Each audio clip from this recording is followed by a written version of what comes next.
कृष्णाय परमात्मने नमः. ஸ்ரீமத் விஜயலட்சுமி பகவத்கீதை பாருங்க. விஜயலட்சுமி ஆன்ல இருக்கு.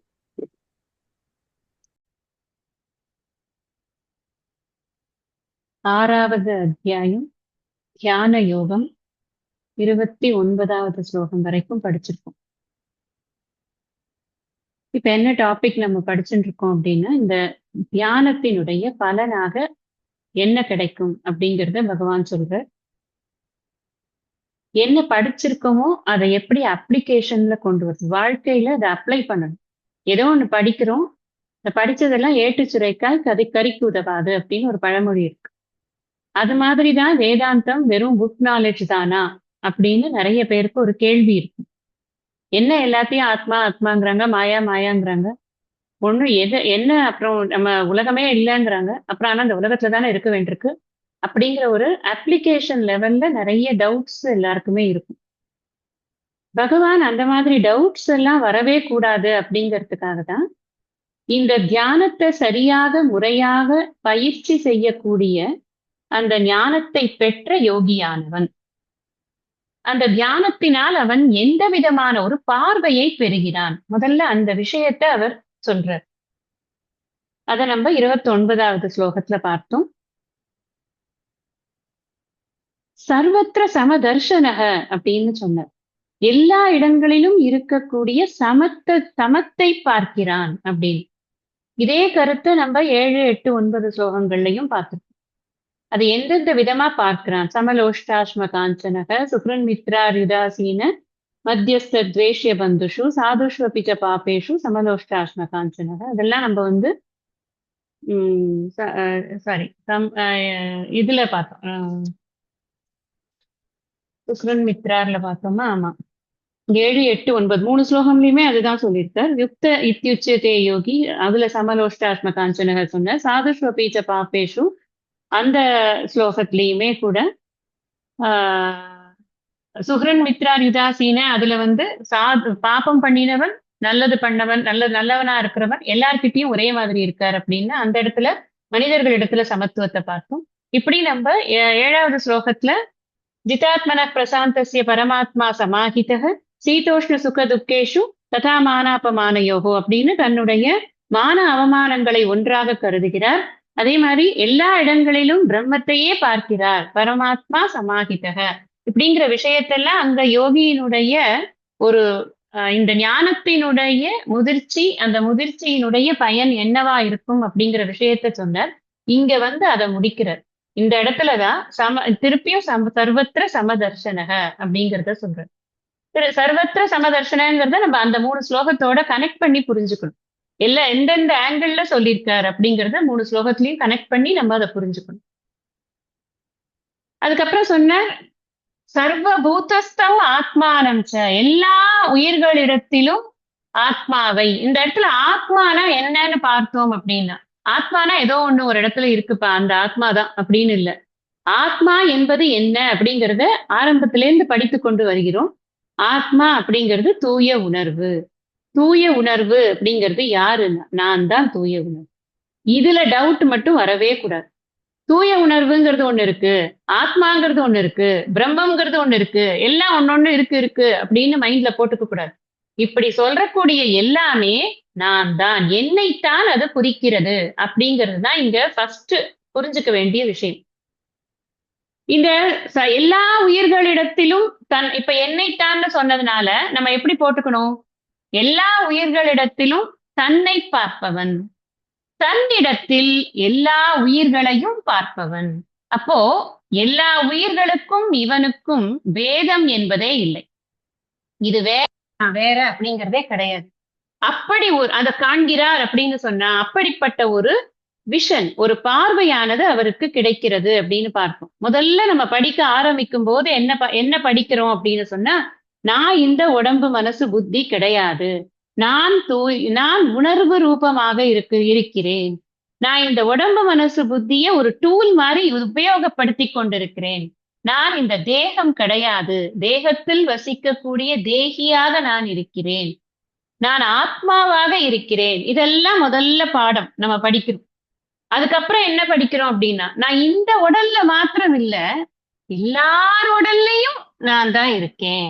எல்லார் உடல்லயும் இருக்கிற ஆத்மா அது நான் தான் அப்படிங்கறத அதுக்கப்புறமா புரிஞ்சுக்கிறோம். ஸ்டெப் பை ஸ்டெப்பா கொண்டு போறோம். அதுக்கப்புறம் கடைசியில என்ன புரிஞ்சுக்கிறோம்? நான் நான் வந்து எல்லார் உடம்புலயும் இருக்கிறது இல்ல, எல்லார் உடம்பும் என்கிட்ட தான் இருக்கு அப்படின்னு புரிஞ்சுக்கிறோம். இதுக்கு 2க்கும் கொஞ்சம் டிஃபரன்ஸ் இருக்கு. நீங்க சொல்றது 2ம் ஒரே மாதிரி இருக்கேன்னு உங்களுக்கு தோணும். இத எப்படி புரிஞ்சுக்கணும் அப்படின்னு சொன்னா, நான் இந்த உடம்புல மாத்திரம் இல்ல, நான் எல்லார் உடம்புலயும் இருக்கேன் அப்படின்னு சொல்லும் பொழுது, நான் அந்தர்யாமியாக என்ன புரிஞ்சுக்கிறேன். எல்லார் உள்ளத்திற்குள்ளும் உணர்வாக இருக்கக்கூடியவன்னு மலர்மிசை ஏகினான்னு சொல்றோம் இல்லையா? அந்த அந்தர்யாமி பாவம். அதுல நான் முதல்ல ஃபர்ஸ்ட் அத புரிஞ்சுக்கிறேன். எல்லார் உடலும் எனக்குள் தான் இருக்கிறது. உடலோ, உயிரோ எப்படி வேணா வச்சுக்கலாம். எல்லாம் எனக்குள்ள இருக்கு அப்படின்னு நான் புரிஞ்சுக்கிறச்சே, நான் ஆதார தத்துவமாக என்னை புரிந்து கொள்கிறேன். இது 2க்கும் மலைக்கும் மடுவுக்கும் உள்ள டிஃபரன்ஸ் இருக்கு. நான் உள்ள இருக்கேன், நான் தான் இயக்கிக் கொண்டிருக்கேங்கிறது வேற ஆங்கிள். நான் நான் எல்லாவற்றுக்குமே ஆதாரமாக நானே இருக்கிறேன் அப்படிங்கிறது அல்டிமேட் ஆங்கிள். அதுலதான் நான் வந்து என்ன புரிஞ்சுக்கிறேன் அப்படிங்கிற போது, இத அப்படி புரிஞ்சுட்டாதான் நமக்கு எல்லா பூதங்களிலும் ஆத்மாவை, எல்லா பூதங்களுக்குள்ளும் ஆத்மாவை, ஆத்மாவில் எல்லா பூதங்களும் அப்படிங்கிற விஷயத்த நம்மளால புரிஞ்சுக்க முடியும். அப்ப நான் என்ன புரிஞ்சுக்கிறச்சே, நான் இந்த வெறும் உடம்பு, மனசு, புத்திக்கு கட்டுப்பட்டு இருக்கக்கூடிய ஒரு சின்ன ஜீவனாக நான் இல்லை. முதல்ல அங்கிருந்தே நான் ஃபர்ஸ்ட் என்னுடைய தலைகளை எல்லாம் உடைத்துக் கொண்டு வெளியில வரேன். இத எப்படி நான் பண்ணுறது அப்படின்னா, இத மைண்ட்ல எப்ப பார்த்தாலும் இதே விஷயத்த திங்க் பண்ணிக்கொண்டே இருக்கணும். இது சம்பந்தமான விஷயத்த படிக்கிறது. இது சம்பந்தமான விஷயத்த கேட்கறது. இத விட்டா வேற சிந்தனையே கிடையாது. மைண்ட் வந்து அப்படியே சேச்சுரேட் ஆயிடும். இத தவிர வேற திங்க் பண்ண அதால முடியாது. அப்படி திங்க் பண்ணிக்கொண்டே இருக்க இருக்க என்ன ஆகும்னா, பார்க்கும் இடம் எங்கும் ஒரு நீக்கமர நிறைந்த பரிபூரண ஆனந்தமே அப்படின்னார் இல்லையா தாய்மானம். எப்படி வரும்? நிற்பதுவே நடப்பதுவே நீங்கள் எல்லாம் சொற்பனம் தானோ, கற்பனை தானோ, இதெல்லாம் எப்படி வரும்? வானில் பறக்கும் புள்ளெல்லாம் நான், இதெல்லாம் எப்படி வரும்? இதெல்லாம் எப்படி வரணும்? இது எப்படி வரும்னா இந்த பார்வை ஏற்பட்டால்தான் இது வரும் அப்படிங்கறத நம்ம ஏற்கனவே பார்த்துட்டோம் இந்த விஷயத்த. 30வது ஸ்லோகம் படிச்சுட்டோம். நான் இப்போ படிச்சுட்டு அர்த்தம் சொல்றேன். யோ மாம் பஷ்யதி சர்வத்ர சர்வஞ்ச மயி பஷ்யதி தஸ்யாஹம் ந பிரணஸ்யாமி சஜமேன பிரணஸ்யதி. எவன் ஒருவன், இங்க சொல்ற எவன் ஒருவன் யாரு அப்படின்னா, ஏற்கனவே போன ஸ்லோகத்துல சொன்ன அவன்தான். அதே பர்சனை இப்ப கண்டினியூ பண்ணி பார்க்கிறோம். இந்த பார்வை கிடைச்சது. அடுத்தது இது வேற ஒரு ஆங்கிள் பகவான் சொல்ற. எவன் ஒருவன் சர்வத்திர எங்கும் மாம் என்னை பஷ்யதி பார்க்கிறானோனா அறிகிறானோ. பார்க்கறதுன்னா உட்காந்து போய் பார்க்கறதுன்னு இல்லை, புரிஞ்சுக்கிறான். எல்லாமே மைண்ட்ல தான், பிசிக்கலா எதுவும் பண்ண முடியாது. அதனால மைண்ட்ல தான் பார்க்க. நான் முன்னாடியே சொல்லியிருக்கேன், வேதம் அப்படிங்கிறத டிரான்சாக்ஷனல் லெவல்ல ரிமூவ் பண்ணவே முடியாது. இங்க சர்வத்திர மயி பஷ்யதி, சர்வ பூதாத்ம ஆத்மா அப்படின்னு எல்லாம் சொல்லும் பொழுது இதெல்லாம் மைண்ட்லன்னு புரிஞ்சுக்கணும் நீங்க. இது எதுவுமே வந்து அவருக்குள்ள நான் இருக்கேன், அதனால அவர் செய்யற வேலையெல்லாம் நான் செய்வேன், அந்த மாதிரி கிடையாது. அதனால அதை கரெக்டா புரிஞ்சுக்கணும்.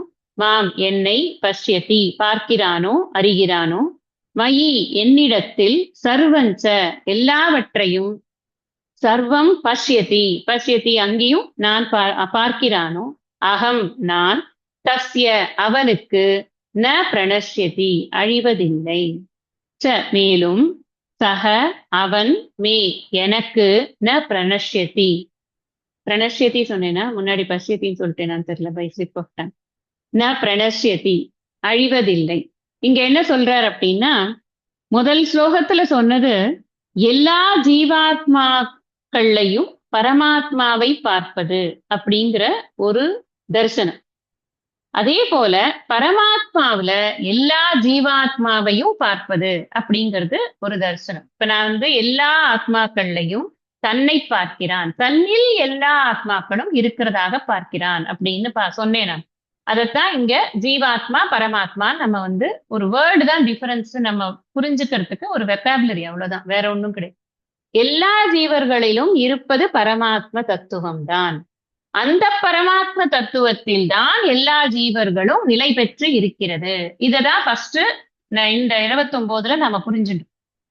இப்ப என்ன சொல்றாரு அப்படின்னா, எல்லா இடங்கள்லயும் என்ன பாரு அப்படிங்கிற. இங்க மாம் அப்படின்னு போட்டிருக்க. மாம்னு சொன்னா அந்த இடத்துல இந்த என்னை அப்படின்னு சொன்னா அங்க தூய உணர்வுதான் நான் அப்படின்னு பகவான் சொல்றாருன்னு அதுக்கு அர்த்தம்.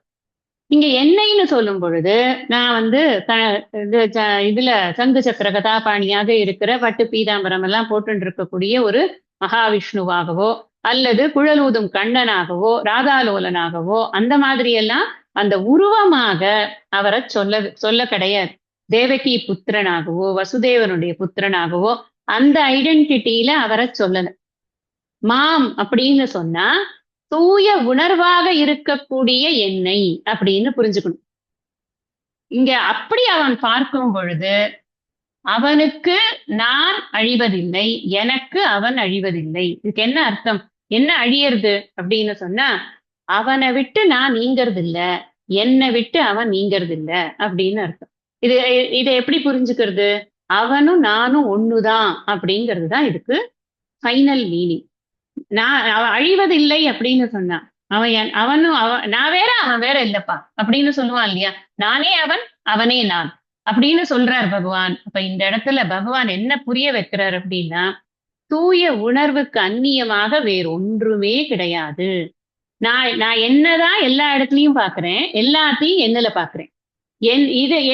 எல்லா இடத்துலயும் தூய உணர்வை பார்க்கிறேன், தூய உணர்வில் எல்லாவற்றையும் பார்க்கிறேன். இந்த 2 சென்டென்ஸையும் எழுதுங்க. எழுதிட்டு இந்த நீங்க இதுல பார்க்கறது எல்லாமே நீக்கிட்டோம் அப்படின்னு சொன்னா நிக்கிறது என்ன? தூய உணர்வு நான் இஸ் ஈக்குவல் டு போட்டீங்கன்னா ரெண்டும் ஒண்ணுதான் அப்படிங்கிறது நமக்கு புரியும். இதுதான் விஷயம். நான் எல்லா இடங்களிலும் இருக்கக்கூடியது எது அப்படின்னா தூய உணர்வு. அந்த தூய உணர்வு தான் நானே அனைத்துமாக இருக்கிறேன். ஈஷாவாஸ்யம் இதற்கும் சர்வம் அப்படின்னு ஈஷாவாஸ்ய மந்திரத்துல பார்க்கிறோம்.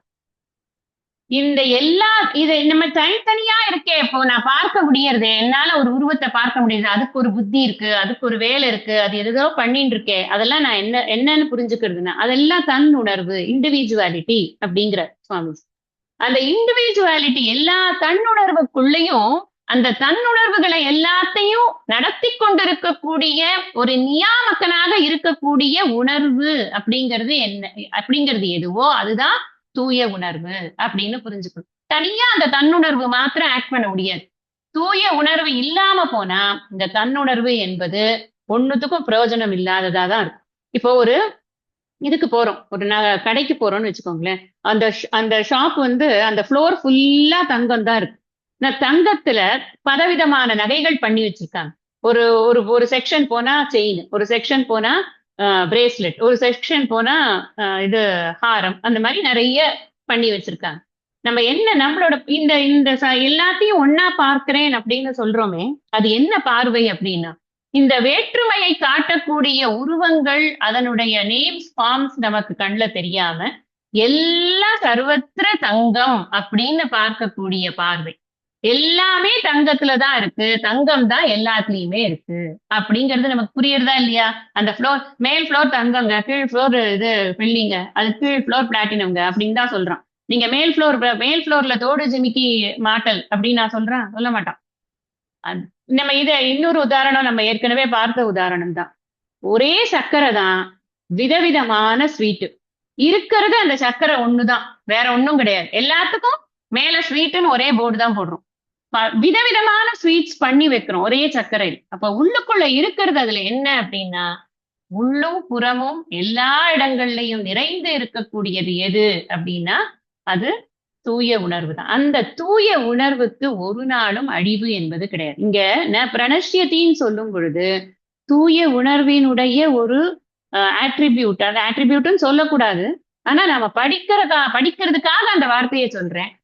நம்ம இதுல படிச்சோம் இல்லையா, 2வது அத்தியாயத்துல ஆத்ம லட்சணங்கள்னு படிச்சிருக்கோம். அவிநாசித்து தத்வித்தி ஏன சர்வம் இதம் ததம். விநாசம் அவ்யயஸ்யாஸ்ய ந கஷ்டித் கர்த்தும் அர்ஹசி. அவிநாசி. அவிநாசின்னா என்ன? நாசம் இல்லாதது. பகவானுக்கே பேரு அவிநாசி அப்படின்னு. அவிநாசின்னு ஒரு ஊரே இருக்கு. அவிநாசி லிங்கம் அப்படின்னு எல்லாம் சொல்றோம் இல்லையா? அவிநாசின்னா என்ன அர்த்தம்? நாசமே அடையாதது. இங்க என்ன சொல்றார்? எப்ப நாசம் கிடையாது அப்படின்னா, எல்லாம் நான் தான் பார்க்கும் பொழுது நாசத்துக்கு வேலையே இல்லை. இருப்பது ஒன்றுதான், அது நான் தான். அதை புரிந்து கொண்டால் நாசத்திற்கு வேலை இல்லை.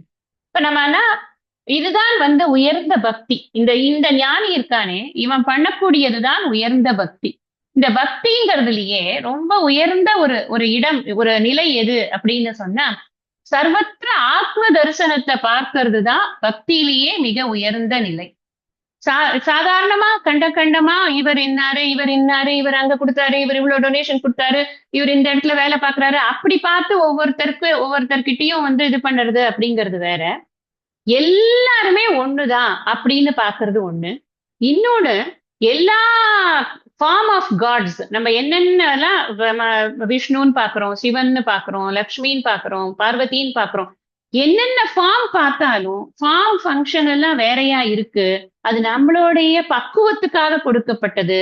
ஆனால் உண்மையில் இருப்பது தூய உணர்வு ஒன்றுதான்.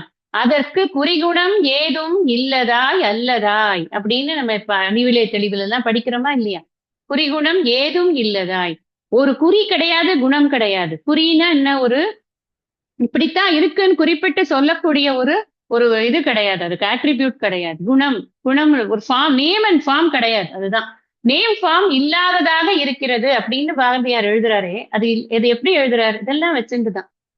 அப்போ இந்த இந்த மாதிரி பக்தி செலுத்த ஆரம்பித்து விட்டால் அதற்கு நாசம் என்பதே கிடையாது. அவனுக்கு நாசம் என்பது கிடையாது. நான் அவனுக்கு நாசம் அடைவது நாசமாவதில்லை, அவன் எனக்கு நாசமாவதில்லைன்னா என்ன அர்த்தம்? ரெண்டுங்கிறதே கிடையாதுன்னு அர்த்தம். அதுக்கு ஒரு ஒரு வித்தியாசமான லாங்குவேஜ்ல போட்டிருக்க, அவ்வளவுதான். அதனால நான் அவன் தான், அவன் நான் தான். இது ஒரு மகா வாக்கியத்துக்கு ஈடான ஒரு ஸ்லோகம். மகா வாக்கியம்னா என்ன அப்படின்னா, மகா வாக்கியம்ங்கிறது ஜீவ ஈஸ்வர ஐக்கியத்தை சொல்லக்கூடிய வாக்கியம்.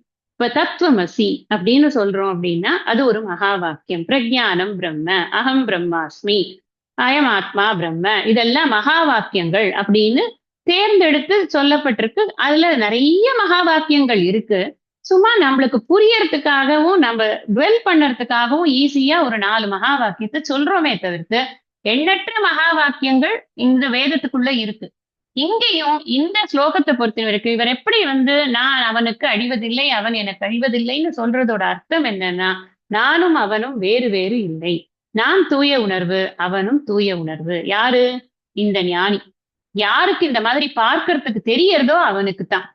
இந்த ஃபார்ம், நேம் ஃபார்மோட நம்ம ஒரு கடவுளை வணங்குறோம் அப்படின்னா அதெல்லாம் நமக்கு எதுக்கு வணங்குறோம் அப்படின்னா, கொஞ்சம் கொஞ்சமா மனம் பக்குவம் அடைந்து ஃபார்ம்லெஸ்ஸா அந்த கனவுல புரிஞ்சுக்கிறதுக்காகத்தான். இப்போ நம்ம முதல்ல சௌந்தரிய லஹரி படிச்சோம், அப்புறமா லலிதா சஹஸ்ரநாமம் படிக்கிறோம், அதுக்கப்புறம் அபிராமி அந்தாதி படிக்கிறோம், அப்புறம் சிவானந்த லஹரி படிக்கிறோம், அப்புறம் இப்ப சொல்றோம் இந்த ஃபார்ம்ஸ் எல்லாம் பொய் அப்படின்னு. இப்ப நம்ம ஒண்ணுமே பக்குவமே இல்லைன்னு வச்சுக்கோங்களேன், சரியான உடான்ஸ் பார்ட்டியா இருக்குது அப்படின்னு தோணும். எந்த ஆங்கிள் சொல்றாரு அப்படிங்கறத நமக்கு எப்ப புரியும்? கொஞ்சம் கொஞ்சமா இந்த வணங்கி வணங்கி வணங்கி வணங்கி நம்ம மனசு பக்குவம் ஆனதுக்கு அப்புறமா இதுக்கு ஃபார்ம்லாம் நம்ம பக்குவத்துக்கு தான் வச்சிருக்கு. ஃபார்ம்ல எந்த விதமான பேதமும் கிடையாது, இப்ப எதுவும் கிடையாது, முக்கியத்துவமும் கிடையாது. அபேதமா இருக்கக்கூடிய தூய உணர்வு தான் அது அப்படின்னு நம்ம அதுக்கு அப்புறமா சொல்றோம்னா அப்ப புரியும். அது வரைக்கும் புரியாது. சரி, இன்னைக்கு 31வது ஸ்லோகத்தை படிக்கலாம். सर्वभूतस्थितं यो मां भजत्येकत्वमास्थितः सर्वथा वर्तमानोऽपि स योगी मयि वर्तते. எவன் ஒருவன், இந்த இடத்துலயும் எவன் ஒருவன் அப்படின்னு சொன்னா மன ஒருமுகப்பாட்டை உடைய அந்த யோகியானவன். ஏகத்வம் ஆஸ்திதக.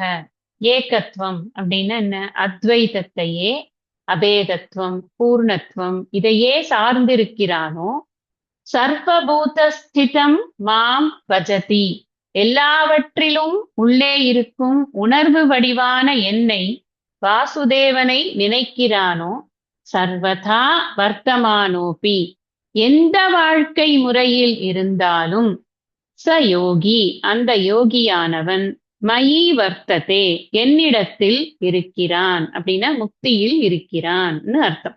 என்னிடத்தில் இருக்கிறான், கடவுளை அடையிறேன், கடவுளை போய் நான் அடையணும் அப்படிலாம் சொல்றோம் இல்லையா? இங்க என்னிடத்தில் இருக்கிறான்னு பகவானே சொல்றாருன்னா என்ன, நான் கடவுளை அடையிறேங்கிறது இதுதானே. என்னிடத்தில்ங்கிறதுக்கு என்ன அர்த்தம்னா முக்தியில் இருக்கிறான், அவன் மோட்சத்தில் இருக்கிறான், எப்பொழுதும் அவன் ஆனந்த வடிவமாகவே தன்னை உணர்ந்து கொண்டு ஆனந்தமாகவே இருக்கிறான் அப்படிங்கிறது அதுக்கு அர்த்தம். இதுக்கு என்ன பொருள் அப்படின்னு சொன்னா, மாம்னு சொன்னா இந்த இடத்துலயும் மாம்னு சொன்னா வாசுதேவனுடைய மகன், இவர் தேவகி புத்திரன் அப்படின்னு அர்த்தம் கிடையாது. இங்கேயும் மாம்னு சொன்னா தூய உணர்வு அப்படின்னு புரிஞ்சுக்கணும். ஏன்னா இந்த ஃபார்ம்குள்ள போயிட்டோம் அப்படின்னு சொன்னா இங்க அர்த்தம் கரெக்டா வராது.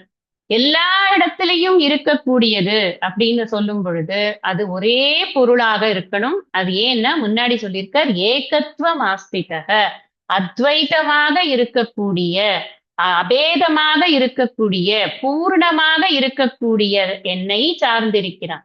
இந்த மாங்கிறது இதெல்லாம் தான். இதெல்லாம் எதுக்கு இது அடைமொழிகள், இதெல்லாம் தூய உணர்வுக்குத்தான் அடைமொழிகள் அப்படின்னு பார்க்கிறோம். அதனாலதான் இது தேவகி புத்திரனை குறிக்கவில்லை அப்படின்னு சொல்றோம். நம்ம இந்த அத்வைத இது என்னன்னா, இந்த அத்வைத்தமாக ஏன் சொல்றார் அப்படின்னா, பொதுவாக நாம வேதாந்த சாஸ்திரத்துல உதாரணங்கள் சிலதை வச்சுக்கொண்டுதான் நம்ம சில விஷயங்களை புரிஞ்சுக்கிறோம். சரி, ஃபர்ஸ்ட் நம்ம இந்த கயிறு பாம்பு உதாரணம் முன்னாடி சொல்லியிருக்கேன். இந்த உதாரணங்கள்லாம் 2வது அத்தியாயம் நடத்தச்சே நம்ம படிச்சிருக்கோம். கயிறு பாம்பு உதாரணம் பார்க்கிறோம். கயிறு பாம்பு உதாரணத்துல என்ன பார்க்கிறோம்? கயிறு பாம்பாக தோற்றம் அளிக்கிறது. எந்த சமயத்துல? மந்தாந்த காலத்தில், சரியான வெளிச்சம் இல்லாத சமயத்தில் ஒரு கயிறு எனக்கு பாம்பு போல தோற்றம் அளிக்கிறது. வெளிச்சம் போட்ட உடனே எனக்கு பாம்பு மறைந்து கயிறு தெரிகிறது. இப்படிங்கிறது ஒரு உதாரணம்னு பார்த்தோம். இதே மாதிரி நகை தங்கம் அப்படிங்கிற உதாரணம் பார்த்தோம். இந்த நகை இப்பதான் சொன்னேன் நான், எல்லா நகைகள்லையும் தங்கம் தான் இருக்கு. தங்கம் தான் நகையாக பரிணமிக்கிறது. அந்த பரிணமிக்க கூட அனைத்து விஷயங்கள்லையும் இருக்கிறது எது அப்படின்னா அது தங்கம் தான் இருக்கு அப்படிங்கிற ஒரு உதாரணம் பார்த்தோம். வேற ஒரு சந்தர்ப்பங்கள்ல மண்ணு குடம் அந்த உதாரணம் பார்த்திருக்கோம். அதாவது ஒரு குடத்தை எடுத்துக்கொண்டால் அது மண்ணாலான குடமாக இருக்கிறது. அந்த மண்ணாலான குடத்துல மண்ணுதான் கீழே மேல உள்ள வெளியே எல்லா இடத்துலயும் இருக்கு. அதனால் மண்ணுதான் நிறைந்து இருக்கிறது. இந்த சத்தன்மை, நிறைந்து இருக்கக்கூடிய தன்மை, எல்லாவற்றிலும் இருக்கக்கூடிய தன்மை, அதை புரிந்து கொள்வதற்காக நாம இந்த தங்கம் நகை உதாரணம், அப்புறம் மண் குடம் உதாரணம்லாம் உபயோகப்படுத்துறோம். ஆனா இந்த அத்வைத வேதாந்தத்தை பொறுத்தின வரைக்கும் முக்கியமா அத்வைதத்தை கரெக்டா புரிஞ்சுக்கிறதுக்கு 2 உதாரணங்கள் தான் நமக்கு ரொம்ப முக்கியமானது. அதுல ஒண்ணு இந்த கயிறு பாம்பு உதாரணம், இன்னொன்னு சிப்பி வெள்ளி உதாரணம். கயிறு பாம்பு உதாரணம் அப்படின்னா நான் இப்ப சொல்லிட்டேன் உங்களுக்கு, மந்தாந்தகாரத்தில் கயிறு பாம்பு போல தோற்றம் அளிக்கிறது. இது பாம்புன்னு எனக்கு தெரியச்சே நான் என்ன பண்றேன், சிச்சுவ பாம்பு அப்படின்னு ஒரு பதட்டத்துல அந்த இடத்த விட்டு ஓடுறதுக்கு பாக்குறேன்.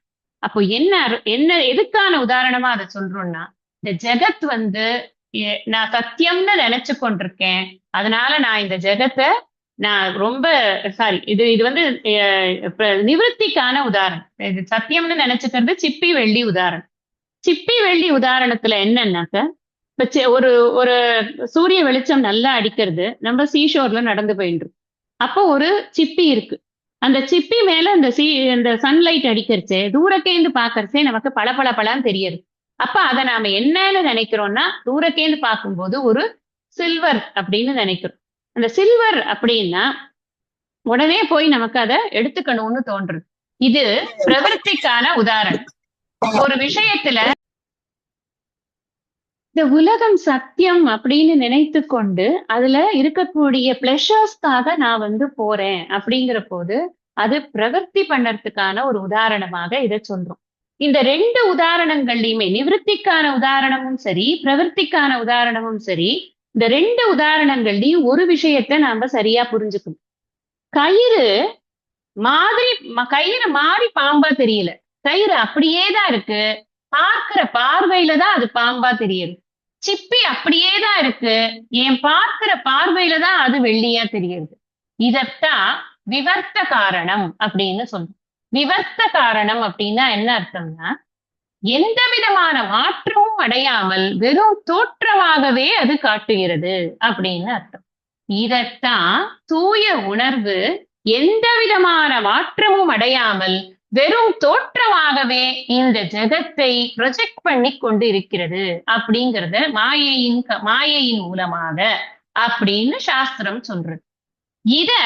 இதத்தான் ஏகத்துவ ஆஸ்திதகன்னு சொன்னா, அப்ப நாம பார்க்கக்கூடிய அத்தனை பொருட்கள்லையும் எங்கேயுமே மாற்றமே அடையாத ஒரு காரணமானது இருக்கிறது. காரணம் எது அப்படின்னா தூய உணர்வு. காரியமாக பல விஷயங்கள் இருக்கு. நம்ம பார்க்கிற அத்தனை விஷயங்களும் காரியமாக இருக்கு. காரணம் மாற்றமே அடையாததாக இருக்கிறது. அதனாலதான் அது ஏக்கமாக இருக்கிறது.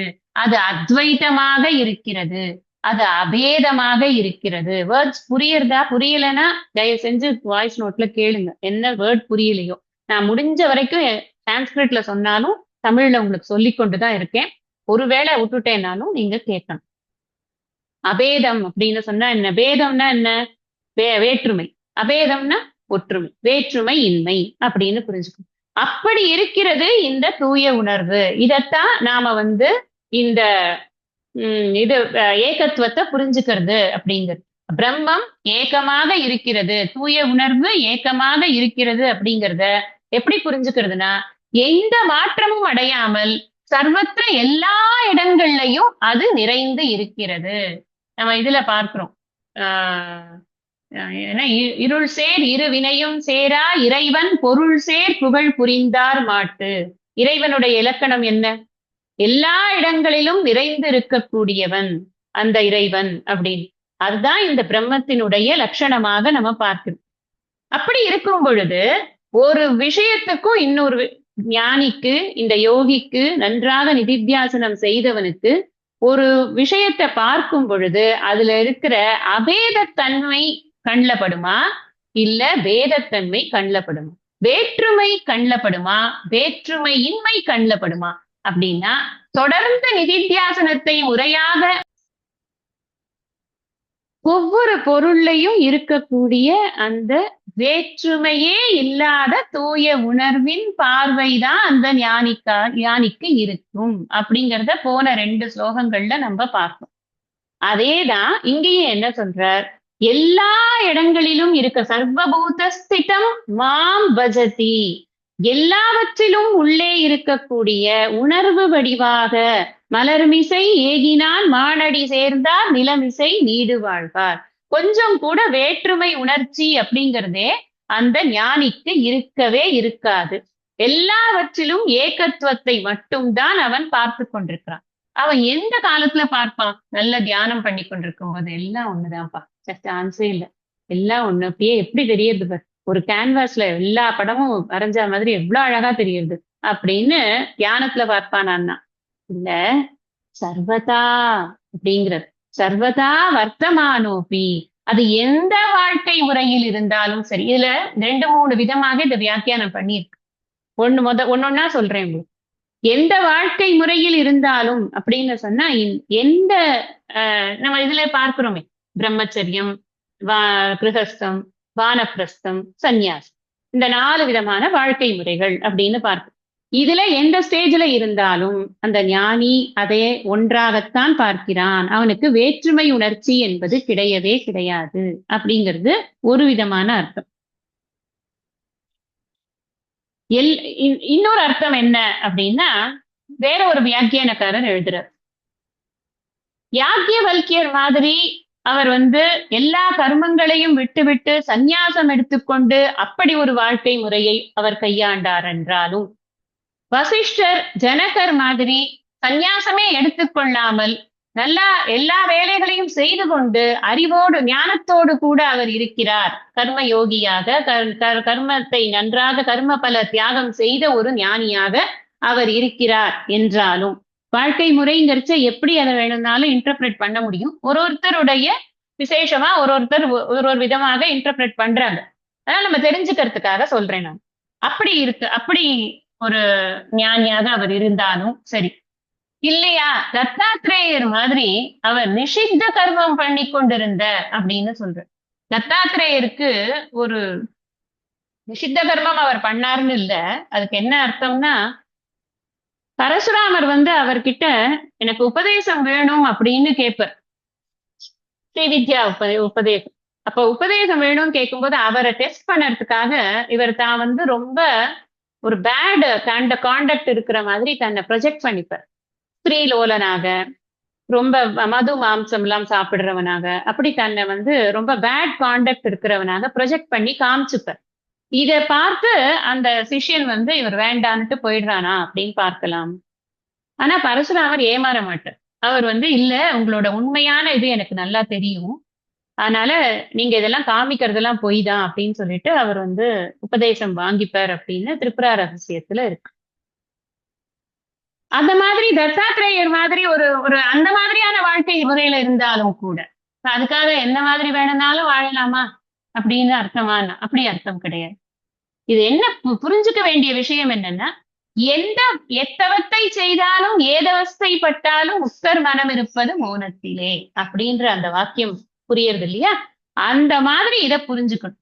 என்ன வேணா லைஃப் ஸ்டைல் என்னவா வேணா இருக்கும். இப்ப நம்மளோட கலோக்கியெல்லாம் நம்ம பேசுறோம் அப்படின்னா, நான் ரொம்ப பரபரப்பா ஆபீஸ்ல வேலை பார்க்கறவனா வேணா இரு, இல்ல வீட்டுல நல்லா ரிட்டையர் ஆயிட்டு வெறும் இதை மட்டுமே படிச்சு கொண்டிருக்கிறவனா வேணாலும் இரு, இல்ல நீ நிறைய குழந்தைகள் குட்டிகள் எல்லாம் இது பண்ணி வளர்த்து கொண்டு அந்த குழந்தைகள் எல்லாம் வளர்ற ஸ்டேஜஸ்ல இருக்கிற பரபரப்பா இருக்கக்கூடிய பர்சனா இரு, எப்படி வேணா இரு அப்படின்னு கூட நம்ம புரிஞ்சுக்கலாம்.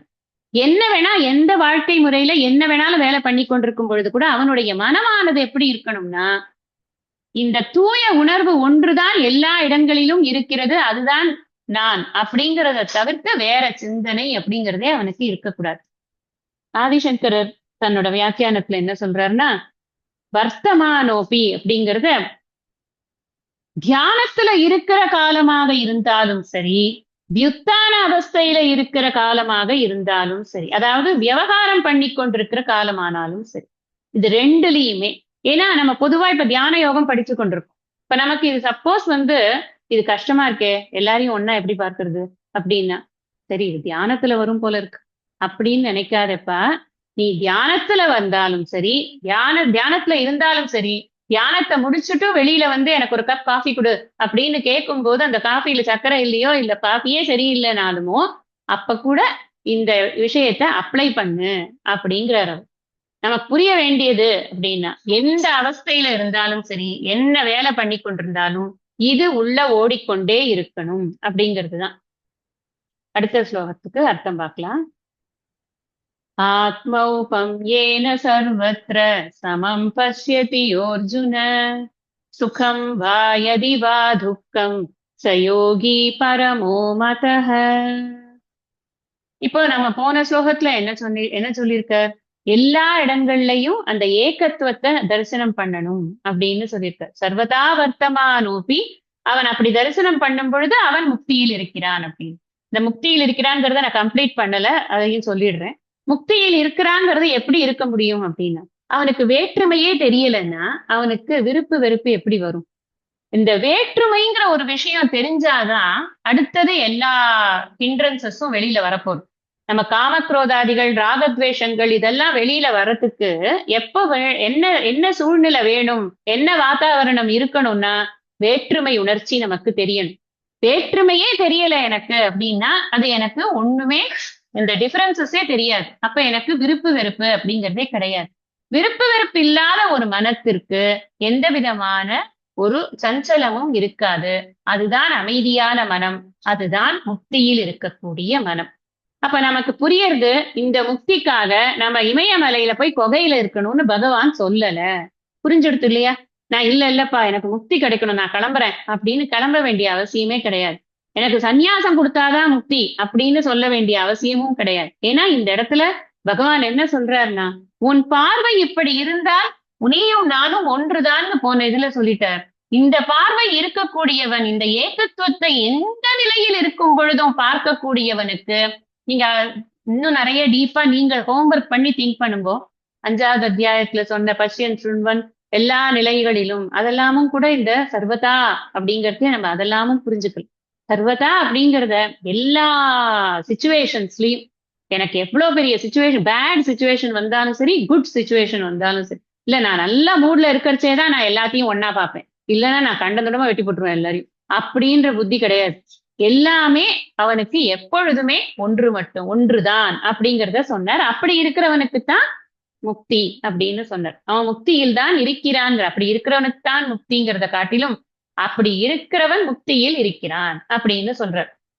இப்ப இதுல என்ன சொல்றாருன்னா, ஹே அர்ஜுனா, யஹ எவன் சர்வத்திர எல்லோரிடத்திலும் சுகம் வா எதிவா துக்கம், எதி துக்கம் வா இன்பமோ யாதொரு துன்பமோ ஆத்மோபன்பம் ஏன தன்னையே உவமையாக கொண்டு சமம் சமமான அந்த மெய்ப்பொருளையே பஷ்யதி பார்க்கிறானோ சக அத்தகைய யோகி யோகியானவன் பரமக மதக மேலானவனாக கருதப்படுவான். இத மாதிரி ஒரு டீச்சரை பார்க்கவே முடியாது. ஏன்னா இவர் என்ன முதல்ல சொன்னாருன்னா, எல்லாத்தையும் ஏகத்துவத்தை பாரு அப்படின்னு, வேற்றுமையை விட்டு விட்டு ஒற்றுமையை பார்க்கணும்.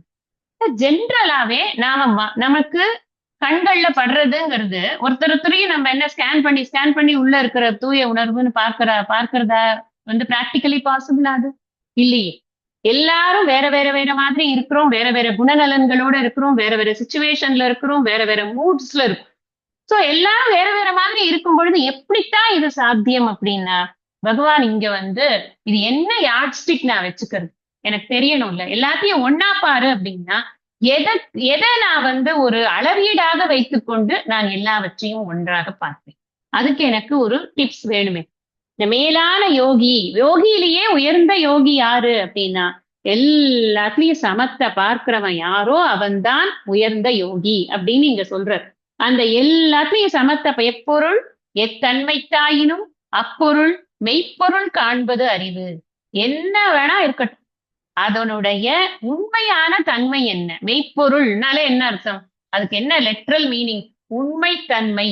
உண்மைத்தன்மை என்ன, உண்மையா இருக்கிறது சத்தியம் அப்படின்னு சொல்றது எதுக்கு சொல்றோம் நம்ம, தூய உணர்வு ஒண்ணுத்துக்குத்தான் அந்த இது கொடுக்க முடியும். எப்பவுமே அழியாத பரம்பொருளாக இருக்கக்கூடியது. அத எல்லா இடங்கள்லையும் எந்த பொருளாக இருந்தாலும் அதையே பார்க்கிறது. அதைத்தான் எல்லாவற்றிலும் சமதர்சனம். இந்த 7, 8, 9 ஸ்லோகத்தை இங்கேயும் நீங்க நினைவு கூர்ந்து பார்க்கணும், எப்படி சொல்லியிருக்கார் அப்படிங்கிறது. இப்போ ஏன்னா இதை ஏன் நினைவு கூர்ந்து பார்க்கணும் சொல்றேன்னா, தன்னையே உபமானமாக கொண்டுன்னு சொல்லியிருக்கார். அப்ப தன்னை எப்படி அவர் டிஃபைன் பண்ணியிருக்கார் இந்த இடத்துல. இந்த ஃபர்ஸ்ட் 7வது இதுல என்ன சொல்ற, பரமாத்மா சமாஹிதக, எல்லா இடங்களிலும் அந்த பிரம்ம தத்துவத்தை மட்டுமே பார்க்கக்கூடியவராக ஃபர்ஸ்ட் அவரோட அதுதான் அந்த மாதிரியான ஒரு பார்வை அவருக்கு இருக்கிறது. அப்படி இருக்கக்கூடியவருக்கு இயற்கையினால ஏற்படக்கூடிய சீதோஷ்ண சுக்க துக்கங்கள், மான அவமானம், மற்றவர்களின் வார்த்தைகளினால் ஏற்படக்கூடிய அதுல செயல்களினால் ஏற்படக்கூடிய மான அவமானங்கள் பாதிப்பதில்லை. தன்னை ஃபர்ஸ்ட் பாதிக்கிறது கிடையாது, உடம்ப பாதிக்கிறது கிடையாது, மனசை பாதிக்கிறது கிடையாது. ஃபர்ஸ்ட் பாயிண்ட், உடம்பு மனசை பாதிக்கிறது கிடையாது அப்படின்னு தனக்கு முதல்ல அந்த ப்ரொடெக்ஷனை வச்சுக்கணும். அதுக்கப்புறம் என்ன சொல்றார், ஞான விஞ்ஞான திருப்தாத்மா கூட்டஸ்தோ விஜிதேந்திரியக யுக்த இத்யுச்சதே யோகி சமலோஷ்டாஷ்ம காஞ்சனக. இந்த ஞான விஞ்ஞான திருப்தாத்மா, இந்த பிரம்மம் ஒன்றுதான் இருக்கிறது, அந்த ஒன்றுதான் நான் அப்படிங்கிற அந்த அறிவு அவனுக்கு இருக்கு அப்படின்னா அவனுக்கு எல்லாமே ஒன்னாதான் தெரியறது. இது கல்லா இருக்கட்டும், மண்ணாங்கட்டியா இருக்கட்டும், தங்கமா இருக்கட்டும், எதுவா இருக்கட்டும் ஒன்னாதான் தெரியறது அப்படின்னு. அப்போ வெளியில பொருட்கள்ல அவனுக்கு வேறுபாடு இல்லை. முதல்ல தன்னிடம் அவனுக்கு வேற்றுமை உணர்ச்சி இல்லை, அப்புறம் பொருட்கள்ல வேறுபாடுகள் இல்லை. கடைசியில என்ன சொன்ன, சுஹ்ருன் மித்ரா ரிதாசீன மத்தியஸ்த துவேஷ்ய பந்துஷு சாதுஷ்வபிச்ச பாப்பேஷு சம புத்தி விசிஷ்யத்தே. அப்ப இங்க அடுத்தது வெளியில இருக்கக்கூடிய பொருள்கள்ல எனக்கு வேற்றுமை இல்லை, வெளியில இருக்கக்கூடிய மனிதர்கள்லயும் எனக்கு வேற்றுமை இல்லை. எனக்கு சாதுவா இருந்தாலும் சரி, அவன் திருடனா இருந்தாலும் சரி, யாரா இருந்தாலுமே சுக்ரன் மித்ரா ரிதாசீன மத்திய மத்திய துவேஷ பந்துஷு இத்தனை விஷயங்களை போட்ட எப்படி உறவா இருந்தாலும் சரி எனக்கு வேற்றுமை இல்லை. இந்த விஷயத்த மறந்துடாதீங்க. திருப்பி திருப்பி இதை ஞாபகப்படுத்தி கொண்டாதான் இங்க யார சொல்றார் அப்படிங்கிறது நமக்கு புரியும். இந்த இதுவே வெளியில இந்த இதுலயே காசு பண்ணலன்னா இங்க இருக்கிற ஆளை பத்தி நமக்கு புரியவே புரியாது. அப்ப இங்க எவனொருவன் சொல்றாரே அது எல்லாம் இவனைத்தான் சேருது. அதனால இங்க அப்படி இப்ப தன்னை பத்தி டிஃபைன் ஆயிடுதா, நான் எப்படி இருக்கேன், நான் இந்த மாதிரி இருக்கேன், இந்த இந்த உள்ளுக்குள்ள நான் அஃபெக்ட் ஆகாம இருக்கேன், என் பொருட்கள்ல எனக்கு பற்று இல்லாம இருக்கேன், என்னுடைய சூழ்நிலை சுற்றங்கள் எதுவா இருந்தாலும் அதுலயும் நான் சமமா பார்க்கிறேன். ஒண்ணு. இங்க ஆத்ம உபமானம் அப்படின்னு சொல்ற என்னையே உபமானமாக கொண்டு இங்க எப்படி புரிஞ்சுக்கணும் அப்படின்னா, இங்க 2 விஷயம் போட்டிருக்காரு பாருங்க முன்னாடி. சுகம் வா எதிவா துக்கம். அப்போ சுகமா இருக்கிறச்சே நமக்கு பிரச்சனை கிடையாது. நான் எனக்கு ஒரு ஜோக் சொன்னா ஹாஹான்னு சிரிப்பேன். அது மாதிரிதானே அவங்களும் சிரிப்பாங்க, எனக்கு புரிஞ்சிடும். துக்கமா இருக்கிறச்சே தான் எனக்கு புரியாது. எனக்கு ஒரு பிரச்சனை வந்தது அப்படின்னா நான் அதை எப்படி ஹேண்டில் பண்ணுவேன், எனக்கு எவ்வளவு வருத்தமா இருக்கும். இந்த இடம் நீங்க நல்லா புரிஞ்சுக்கணும். எப்ப சமதரிசனம்னு சொல்றோமோ அப்ப தூய உணர்வின் கோணத்தில்னு சொல்றோம். நான் இங்க ஆத்ம ஆத்ம ஏன ஆத்மாவையே தன்னையே உபமானமாக கொண்டு அப்படின்னு சொல்லும் பொழுது உபாதி கோணத்திலையும் அப்படின்னு சொல்ற.